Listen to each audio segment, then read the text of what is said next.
FR tower পরিদর্শনে তদন্তকারী সংস্থার প্রতিনিধি দল এখনো হাতে পায়নি রাজুকের অনুমোদন নকশা, নানা তথ্য উপাত্ত সংগ্রহ। রাজধানীতে ঝুঁকিপূর্ণ ভবন চিহ্নিত করতে আজ থেকে মাঠে নেমেছে রাজুকের 24টি দল। অগ্নি নির্বাপন সুবিধা না থাকলে সিলগালা। উন্নত চিকিৎসার জন্য কারাগার থেকে বঙ্গবন্ধু মেডিকেলে খালেদা জিয়া, জোরদার করা হয়েছে নিরাপত্তা ব্যবস্থা। এবং এইচএসসি ও সমমান পরীক্ষা শুরু, অংশ নিল 13.5 লাখ শিক্ষার্থী। প্রশ্ন ফাঁস রোধে কঠোর ব্যবস্থা নেওয়া হয়েছে, জানালেন শিক্ষামন্ত্রী।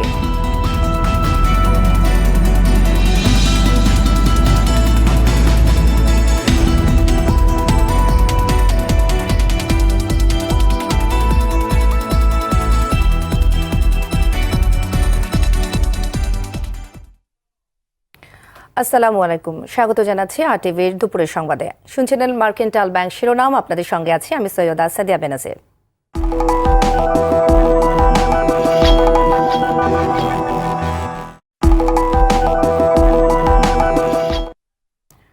এবার বিস্তারিত।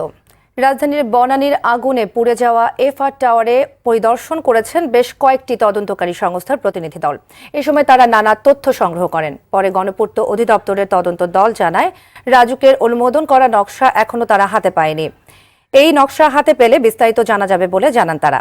এদিকে এফআর টাওয়ার থেকে বেশ কয়েকটি প্রতিষ্ঠান তাদের অফিস সরিয়ে নিচ্ছে।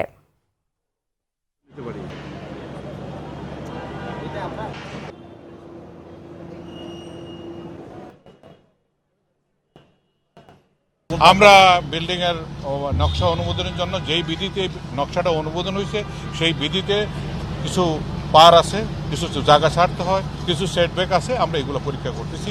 বিল্ডিং এর নকশার মধ্যে কিছু জিনিস থাকতে হয়, সেই জিনিসগুলো ঠিক মতো আছে কিনা সেগুলো দেখতেছি। এগুলো তদন্তাধীন বিষয়, তদন্ত শেষ না করার পরে আমাদের বলা ঠিক হবে।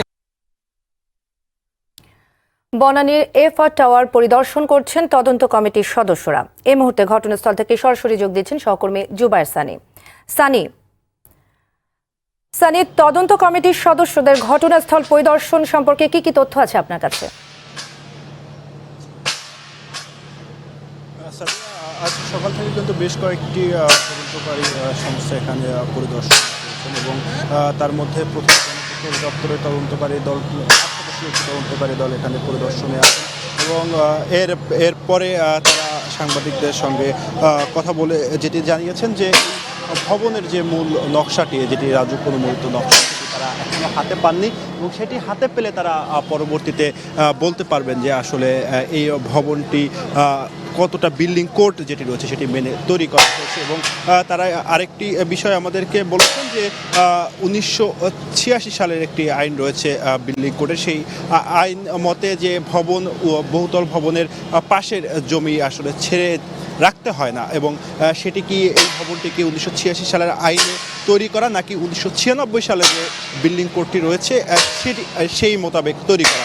আমি যদি একটু আপনার মাধ্যমে দর্শকদের জানিয়ে রাখি যে 1996 সালে যে বিল্ডিং কোডটি তৈরি করা হয়েছিল সেখানে কিন্তু বহুতল ভবন নির্মাণের ক্ষেত্রে একটি চারিদিকে জায়গা ছেড়ে দিতে হয় এবং সেই কাগজটি হাতে পেলে, মূল নকশাটি হাতে পেলে তারা সেটি বলতে পারবেন। এবং এর পরেই কিন্তু এখানে এসেছিলেন ইঞ্জিনিয়ার্স ইনস্টিটিউটের একটি তদন্তকারী দল, তাদেরই 8 সদস্য একটি তদন্তকারী দল। তারা প্রায় 3 ঘন্টা ভবনটি পর্যবেক্ষণ করে আমাদের সঙ্গে কথা বলেছেন এবং তারা যেটি জানিয়েছেন যে তারা প্রাথমিক তথ্য সংগ্রহ করেছেন এবং আগামী 4 তারিখে তারা আনুষ্ঠানিক সংবাদ সম্মেলনের মাধ্যমে এই ফলাফল ঘোষণা করবেন। এবং এখন এই ভবনটিতে কাজ করছে বুয়েটের একটি প্রতিনিধি দল এবং তারা হয়তো বা কিছুক্ষণ পরেই আমাদের সঙ্গে কথা বলবেন। আমি যদি আপনার মাধ্যমে একটু দর্শকদেরকে দেখাই যে ভবনে যে প্রতিষ্ঠানগুলো ছিল তারা কিন্তু তাদের মালামাল সরিয়ে নিচ্ছেন। তারা আসলে এই ভবনটি, যেমনটি কালকে বুয়েট বলেছিল যে 150 দিনের আগে এই ভবনটিকে আসলে পুনরায় চালু করা সম্ভব হবে না, সেহেতু এখানে যেগুলো প্রতিষ্ঠানগুলো ছিল তারা কিন্তু তাদের মালামাল অন্যত্র সরিয়ে নিচ্ছেন। তো সাদিয়া, আপাতত আমার কাছে এই বনানীর এফআর টাওয়ারের সামনে থেকে এই ছিল সর্বশেষ। সানি, আপনাকে ধন্যবাদ। এতক্ষণ বনানীর এফআর টাওয়ার থেকে জানাচ্ছিলেন জুবায়ের সানি। চলে যাচ্ছি পরের সংবাদে। এদিকে ঘুরে দাঁড়াতে সরকারের কাছে আর্থিক সহায়তা চেয়েছেন গুলশান 1 ডিএনসিসি মার্কেটের আগুনে ক্ষতিগ্রস্ত ব্যবসায়ীরা। তারা জানিয়েছেন মাত্র 2 বছরের ব্যবধানে আবারও আগুনে দোকান পুড়ে যাওয়ায় নিঃস্ব হয়ে গেছেন তারা। সরকারের পাশাপাশি ব্যবসায়ীদের শীর্ষ সংগঠন এফবিসিসিআইকেও তাদের পাশে দাঁড়ানোর আহ্বান জানিয়েছেন। নতুন করে ব্যবসা শুরু করতে দ্রুত তাদের অস্থায়ীভাবে আগের স্থান বা অন্য কোথাও বসার ব্যবস্থা করারও দাবি জানিয়েছেন ব্যবসায়ীরা। এদিকে আজও অনেক ব্যবসায়ীকে ধ্বংসস্তূপের পাশে দাঁড়িয়ে বিলাপ করতে দেখা গেছে। জীবিকার তাগিদে কেউ কেউ নতুন করে কাঁচামাল নিয়ে বসেছেন।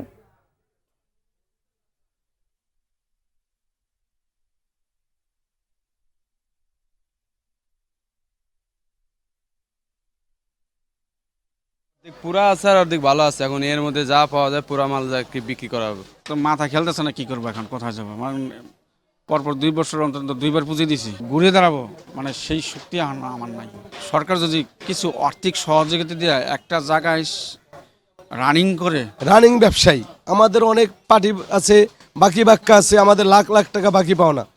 এখন যদি আমরা না বসতে পারি তাহলে তো ওই বাকি আমরা উঠাতে পারবো না।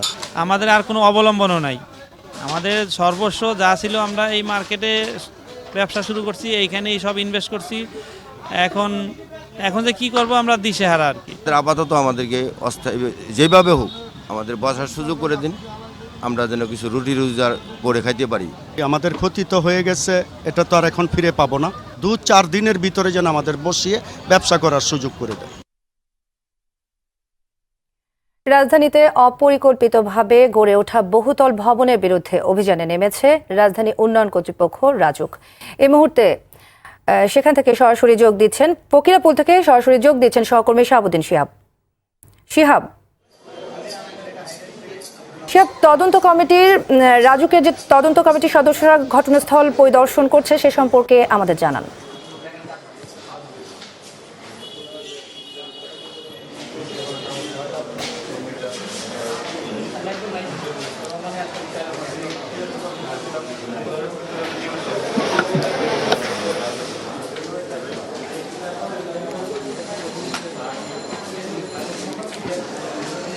আমরা এই মুহূর্তে ফকিরাপুল যে বক্স কালভার্টটি রয়েছে তার পাশে যে রহমনিয়া কমপ্লেক্স 20 তলা একটি ভবনে রয়েছে। সকাল থেকে আমরা রাজুকের আসলে যে টিমগুলো কাজ করছে তাদের সাথে আছি। পুরো রাজধানী জুড়ে প্রায় 24টি দলে বিভক্ত হয়ে রাজুক এখানে কাজ করছে। এটি ঢাকার যে উত্তর, দক্ষিণ, পূর্ব, পশ্চিম সব দিকে এই দলগুলো কাজ করছে। এই মুহূর্তে আমরা যেখানে রয়েছি এখানে একত্রে 4টি টিম কাজ করছে এবং এরা আসলে সকাল থেকে আমরা দেখেছি 3টি ভবনে এখানে পরীক্ষা নিরীক্ষা করেছে। এর মধ্যে একটি ছিল আরএফএল, একটি ছিল আইএফআইসি ব্যাংক, আর একটি ছিল আল আরাফা টাওয়ার এবং এই মুহূর্তে যেটি রয়েছে সেটা হচ্ছে রহমানিয়া কমপ্লেক্স। তো আমরা দেখেছি এখানে যে আসলে যে ভবনটি রয়েছে, ভবনের পর্যাপ্ত সিঁড়ি আসলে বা অতি জরুরি যে নির্গমন ব্যবস্থা সেগুলো ঠিক আছে কিনা, এবং আরেকটা বিষয় রয়েছে যে এখানে অক্সিজেন সিলিন্ডার বা এখানকার বালু থেকে শুরু করে অন্যান্য যে জিনিসপত্র থাকা দরকার, এবং তার পাশাপাশি যে ভবনের ডিজাইনগুলো ঠিক আছে কিনা সেই বিষয়গুলো আমরা তাদের পরীক্ষা নিরীক্ষা করতে দেখেছি এবং এই বিষয়ে তারা আসলে তথ্য সংগ্রহ করছে। এখানে এই ভবনে আপনারা এই মুহূর্তে দেখতে পাচ্ছেন 2টি সিলিন্ডার রয়েছে, তবে সব জায়গায় আমরা দেখেছি যে পর্যাপ্ত পরিমাণে নাই। কম বেশি সবগুলি ভবনে কোনো না কোনো অসঙ্গতি এরা খুঁজে পেয়েছে এবং আগামী 1 সপ্তাহ নাগারে ওরা এক নাগারে এই অভিযান চলবে এবং এই তথ্য সংগ্রহের কাজ অব্যাহত থাকবে। আমি এই মুহূর্তে যেখানে রাজুকের কর্মকর্তা কর্মচারীরা সবাই এই কাজগুলোতে ব্যস্ত রয়েছে সেখানে চলে এসেছি এবং আপনাদের দেখাচ্ছি এখানে যাদের দেখতে পাচ্ছেন সবাই আসলে এখানে রাজুকের সাথে সম্পৃক্ত এবং বাকিরা রয়েছে মিডিয়ার কর্মী, তারা এই কাজগুলো করছে। এই মুহূর্তে আমি এই যে অভিযানটি নেতৃত্ব দিচ্ছেন সেই কর্মকর্তার সাথে কথা বলবো। একটি বিষয় যে সকাল থেকে আপনারা কাজ করছেন, আসলে এই যে আজকের যে কাজে আপনারা অভিযানে নেমেছেন, যে এই অভিযানের আসলে লক্ষ্য উদ্দেশ্যটা একটু বলবেন কি? আমাদের এটা তথ্য সংগ্রহ অভিযান। আপনারা জানেন যে মাননীয় মন্ত্রী মহোদয় 24টা টিম গঠন করে 15 দিনের মধ্যে রিপোর্ট দিতে বলেছেন। সেই আলোকে আমাদের রাজুকের চেয়ারম্যান মহোদয় উনি 24টা টিম গঠন করে 7 দিনের মধ্যে এই তথ্য সংগ্রহ করে জমা দেওয়ার জন্য নির্দেশ প্রদান করেছেন।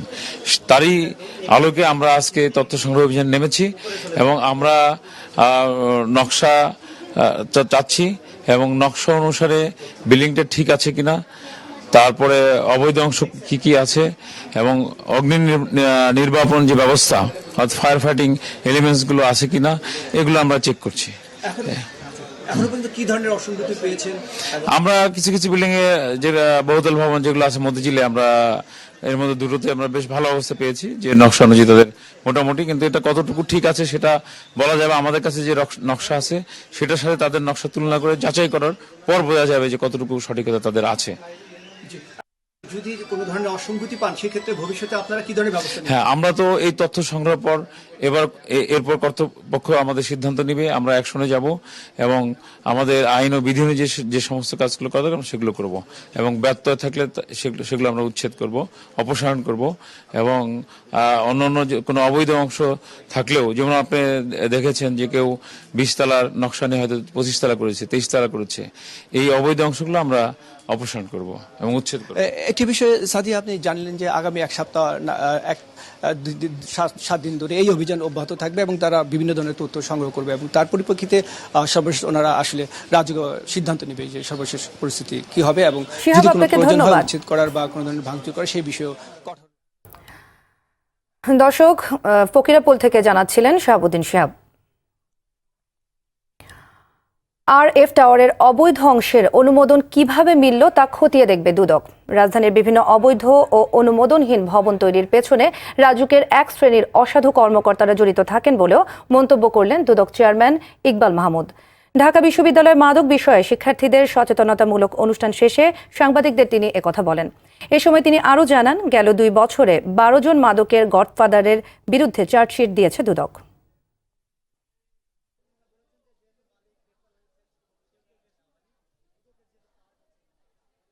আমরা ইনকোয়ারিতে নিয়েছি, ইনকোয়ারি করার পরে যদি দেখি যে রাজুক পারমিশন দিয়েছে, এই পারমিশন যিনি দিয়েছেন তার বিরুদ্ধে ব্যবস্থা নেওয়া হবে। রাজুকের চেয়ারম্যান হাজতে গেছে, রাজুকের প্রকৌশলী, আমরা রাজুকের লোকদেরকে ধরেছি, রাজুকে যেয়ে কেমন আমাদের লোককে ঘেরাও করা হয়েছে, আপনারা দেখেছেন। তবে আমরা কোনো কিছুতেই পিছপা হব না। আমরা চাইব রাজুক তার কাজগুলো সিস্টেম ডেভেলপ করুক, যাতে করে মানুষ হয়রানি না হয়। রাজুকের বিরুদ্ধে অভিযোগ আছে হয়রানি হয়, আরেকটা হচ্ছে বেআইনি কাজ হয়। বিএনপি চেয়ারপারসন বেগম খালেদা জিয়াকে চিকিৎসার জন্য কারাগার থেকে বঙ্গবন্ধু শেখ মুজিব মেডিকেল বিশ্ববিদ্যালয় বিএসএমএমইউতে নেওয়া হয়েছে। দুপুর 12টা 20 মিনিটে খালেদাকে বহনকারী অ্যাম্বুলেন্সটি পুরান ঢাকার পুরাতন কেন্দ্রীয় কারাগার থেকে বের হয়ে 12টা 36 মিনিটে বিএসএমএমইউতে পৌঁছায়। এর আগে তার ব্যবহার্য নিত্য প্রয়োজনীয় জিনিসপত্র হাসপাতালে পাঠিয়ে দেওয়া হয়। এজন্য হাসপাতালের নিরাপত্তা ব্যবস্থা জোরদার করা হয়েছে।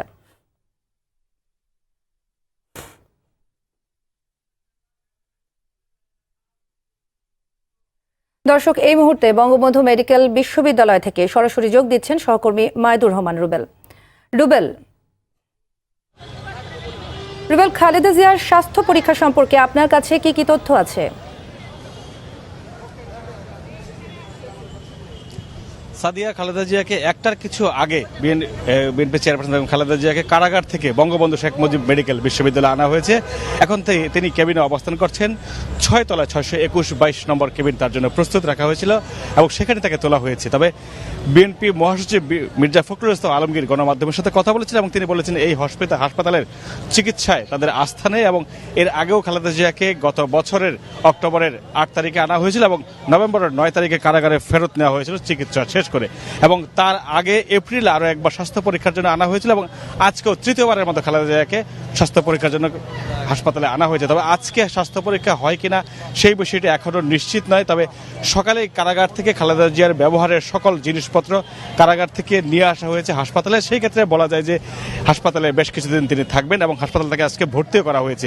উপরের যেই ভবনটি দেখছেন যে সেখানে 621 এবং 22 নম্বর কেবিনে তাকে রাখা হয়েছে এবং কিছুক্ষণ আমরা যতটুকু জানতে পেরেছি যে হাসপাতালের পরিচালক আব্দুল্লাহ হারুন তিনি সংবাদ সম্মেলন করবেন এবং সংবাদ সম্মেলন করে খালেদা জিয়ার স্বাস্থ্যের খোঁজ খবর জানাবেন এবং সেই ক্ষেত্রে খালেদা জিয়ার কী ধরনের চিকিৎসা করা হবে সেই বিষয়টি নিশ্চিত করবেন এবং ইতিমধ্যে একটি মেডিকেল বোর্ড গঠন করার কথাও আমরা শুনতে পেরেছি। তবে আজকেই খালেদা জিয়ার চিকিৎসা শুরু হবে কিনা বা আজকেই পরীক্ষা শুরু হবে কিনা সেই বিষয়টি এখন পর্যন্ত নিশ্চিত নয়। তবে আগামীকাল থেকে খালেদা জিয়ার চিকিৎসা শুরু হওয়ার কথা রয়েছে এবং আমরা যতটুকু জানিয়েছি জেনেছি যে আজকে বিকেলে হয়তো 2-1টি টেস্ট তাকে করা হতে পারে।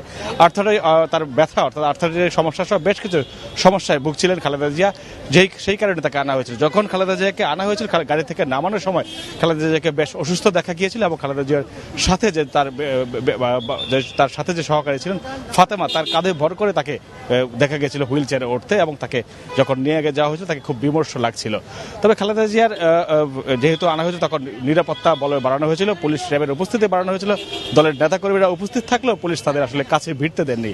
হাসপাতালের পরিচালক কিছু সংবাদ সম্মেলন করছেন, তিনি আসলে জানাবেন যে কি ধরনের চিকিৎসা খালেদা জিয়ার হবে এবং খালেদা জিয়া কতদিন থাকবেন সেই বিষয়টি এখন পর্যন্ত নিশ্চিত করে বলা যায় না। এই ছিল আমার কাছে বিএসএম থেকে সবশেষ খবর। সাদিয়া, ধন্যবাদ রুবেল। দর্শক, এতক্ষণ বঙ্গবন্ধু শেখ মুজিব মেডিকেল বিশ্ববিদ্যালয় থেকে জানাচ্ছিলেন মাইদুর রহমান রুবেল।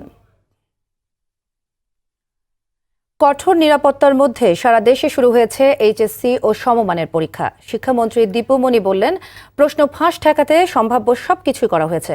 ফেসবুক সহ সামাজিক যোগাযোগ মাধ্যম কঠোর নজরদারিতে রাখা হয়েছে বলে জানান মন্ত্রী। আরাফাতুর রহমানের রিপোর্ট।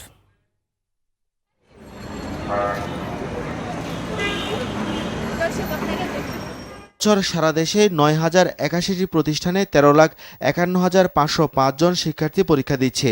এর মধ্যে ছাত্র ৬,৬৪,৪৯৬ জন এবং ছাত্রী ৬,৮৭,০০৯ জন। ৮টি সাধারণ শিক্ষা বোর্ডের আওতায় এইচএসসি পরীক্ষায় মোট অংশ নিচ্ছে ১১,৩৮,৭৪৭ জন। কারিগরি শিক্ষা বোর্ডের অধীনে এইচএসসি ভোকেশনাল পরীক্ষায় ১,২৪,২৬৪ জন এবং মাদ্রাসা শিক্ষা বোর্ডের অধীনে আলিম পরীক্ষায় অংশ নিচ্ছেন ৮৮,৪৫১ জন। শিক্ষামন্ত্রী সিদ্ধেশ্বরী গার্লস কলেজ পরিদর্শন শেষে জানান, প্রশ্ন ফাঁস ঠেকাতে সর্বোচ্চ ব্যবস্থা নিচ্ছে মন্ত্রণালয়। আমাদের গোয়েন্দা সংস্থাগুলো অত্যন্ত সক্রিয়, তারা তীক্ষ্ণ নজরদারি করছেন, যেমন টিএসএসসিতে করেছিলেন, এবারও করছেন। কেউ যদি এ ধরনের অপকর্মের সঙ্গে যুক্ত থাকে, গুজব ছড়ানো, প্রতারণা করা, তাহলে তাদের বিরুদ্ধে কঠোর ব্যবস্থা নেওয়া হবে। এবং একই সঙ্গে আমি আবারও অভিভাবক এবং পরীক্ষার্থীদের প্রতি, শিক্ষকদের প্রতি আহ্বান জানাবো, কোনো রকম গুজবে কান দেবেন না, কোনো ধরনের প্রতারণার ফাঁদে পা দেবেন না, কারণ আমরা বিশ্বাস করি প্রশ্নপত্র ইনশাল্লাহ ফাঁস হবে না। এদিকে পরীক্ষায় প্রশ্নপত্র ফাঁস ঠেকাতে সরকারের পদক্ষেপে সন্তুষ্টি জানিয়েছে অভিভাবকরা। সবাইকে দেখতে হবে, খালি হবে না, অভিভাবক সবারই সচেতন থাকতে হবে এ ব্যাপারে, যাতে প্রশ্ন ফাঁস না হয়। কালকেই বাংলা দ্বিতীয় পত্র, এটা এত বড় সিলেবাস, একদিনও গ্যাপ না দিয়ে পরীক্ষা রুটিন দেওয়াটা ঠিক হয়নি। গেছে প্রশ্নপত্রটা শুনি যে এমন সময় ফাঁস হয় 9টার দিকে 8টার দিকে, ওই সময় তো ওদের দেখা যায় না প্রশ্নপত্র, তখন কি দেখবে ওরা? যারা না পড়ে ওরা তো কখনো পারবে না। শিক্ষার্থীরা জানিয়েছে, অন্যবারের তুলনায় বাংলা প্রথম পত্রের প্রশ্ন তুলনামূলক সহজ হয়েছে। কঠিন না, সহজ না, প্রস্তুতি অনুযায়ী ভালো হয়েছে। আর আমি এখন সব ধরনের অনলাইন এবং মোবাইল থেকে আমি নিজেকে দূরে রেখেছি। আমার আম্মুই মোবাইল রেখে দিয়েছেন। ছেলের প্রশ্নের পিছিয়ে দৌড়ে না, মোট কথা যেটা বলা যায় ভালো হয়েছে প্রশ্নটা, একেবারে ইজিও না কঠিনও না। এবার দেশের বাইরে 8টি কেন্দ্রে পরীক্ষার্থী রয়েছে 275 জন। এছাড়া শারীরিক প্রতিবন্ধী পরীক্ষার্থীদের জন্য বাড়তি 20 মিনিট বেশি সময় বরাদ্দ করা হয়েছে। আরাফাতুর রহমান, RTV, ঢাকা।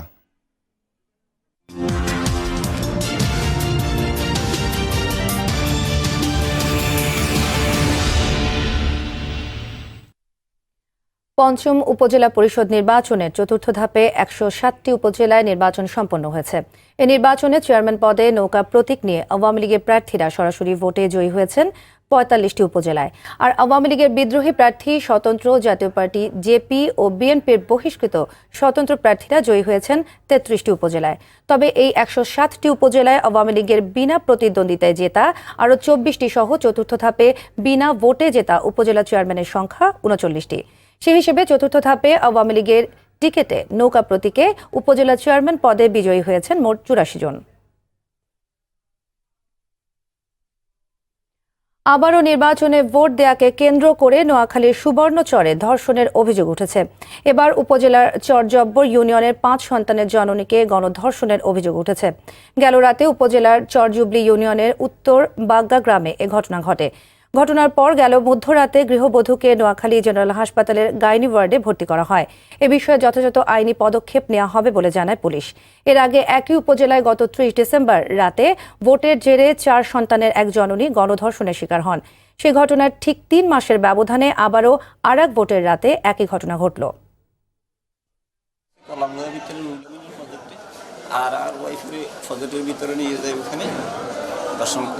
মহিলাটাকে ওনার বক্তব্য অনুসারে হিস্ট্রি অফ সেক্সুয়াল অ্যাসল্ট এবং তার শরীরের বিভিন্ন অংশে জখম আছে। আমরা দ্রুত তাকে ভর্তি দিয়েছি, স্বামীকে এবং দুজনকে ভর্তি দিয়েছি। ভিকটিমের যে হাজব্যান্ড তার সঙ্গে আমি কথা বললাম, উনি এজাহার দায়ের করবেন ন্যূনতম সময়ের মধ্যে। যারা অভিযুক্ত তাদের বিরুদ্ধে আইনানুগ ব্যবস্থা নেবে। আওয়ামী লীগের উপদেষ্টা মণ্ডলীর সদস্য ও বঙ্গবন্ধু ফাউন্ডেশনের উপদেষ্টা অ্যাডভোকেট বাসেত মজুমদার বলেছেন, বঙ্গবন্ধু শেখ মুজিবুর রহমানের যে স্বাধীন ও সমৃদ্ধশালী দেশ গড়ার স্বপ্ন ছিল, আজ আমাদের শপথ গ্রহণের মাধ্যমে সে স্বপ্ন বাস্তবায়নে কাজ করে যেতে হবে। কেরানীগঞ্জের তারানগরে শ্যামল বাংলা রিসোর্টে আয়োজিত বঙ্গবন্ধু ফাউন্ডেশনের উদ্যোগে স্বাধীনতা দিবস উপলক্ষে আলোচনা সভায় প্রধান অতিথির বক্তব্যে একথা বলেন তিনি। ফাউন্ডেশনের সভাপতি আনোয়ার হোসেনের সভাপতিত্বে এ সময় বিশেষ অতিথি হিসেবে উপস্থিত ছিলেন আওয়ামী লীগের সাংগঠনিক সম্পাদক আহমেদ হোসেন।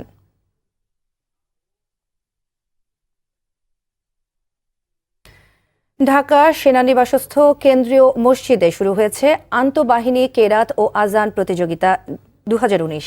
সেনা ক্রীড়া নিয়ন্ত্রণ বোর্ডের তত্ত্বাবধানে এবং লজিস্টিক্স এরিয়ার সার্বিক ব্যবস্থায় এ প্রতিযোগিতা অনুষ্ঠিত হচ্ছে। উদ্বোধনী অনুষ্ঠানে প্রধান অতিথি হিসেবে উপস্থিত ছিলেন বিমান বাহিনী ঘাঁটি বাসারের অধিনায়ক air vice marshal Shafiqul Alam.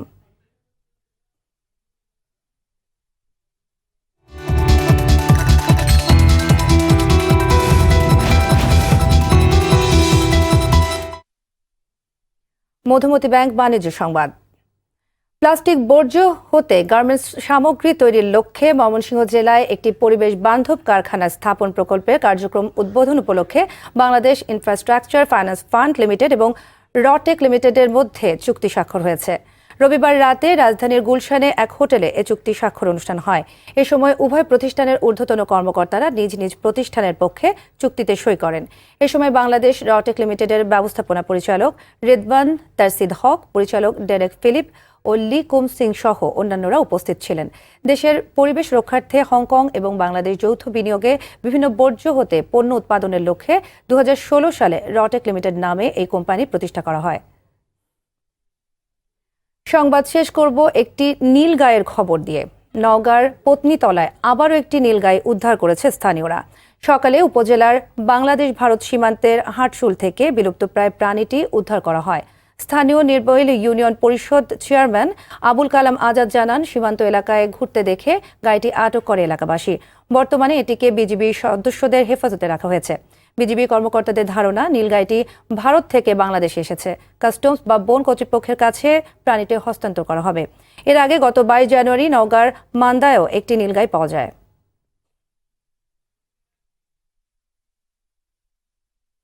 দুপুরের সংবাদ শেষ করার আগে মার্কেন্টাইল ব্যাংক শিরোনামগুলো আরও একবার।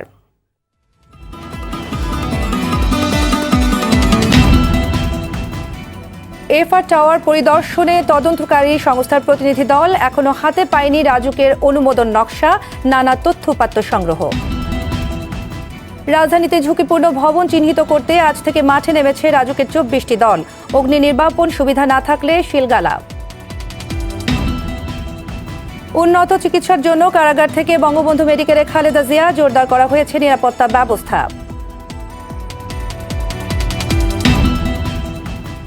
এবং এইচএসসি ও সমমান পরীক্ষা শুরু, অংশ নিল 13.5 লাখ শিক্ষার্থী। প্রশ্ন ফাঁস রোধে কঠোর ব্যবস্থা নেওয়া হয়েছে, জানালেন শিক্ষামন্ত্রী। দুপুরের সংবাদ এ পর্যন্তই। আর টিভি সবশেষ সংবাদ জানতে যে কোনো মোবাইল ফোন থেকে 24141 নম্বরে ডায়াল করুন। আর মোবাইল ফোনে সংবাদ দেখতে অ্যাপ স্টোর, গুগল প্লে বা উইন্ডোজ স্টোর থেকে ডাউনলোড করুন আর টিভি অ্যাপস। এছাড়াও তাৎক্ষণিক ও বিনোদন সংবাদ জানতে বিশ্বের যে কোনো প্রান্ত থেকে ভিজিট করুন facebook.com/rtvonline এবং youtube.com/rtvdigitals। ধন্যবাদ সবাইকে।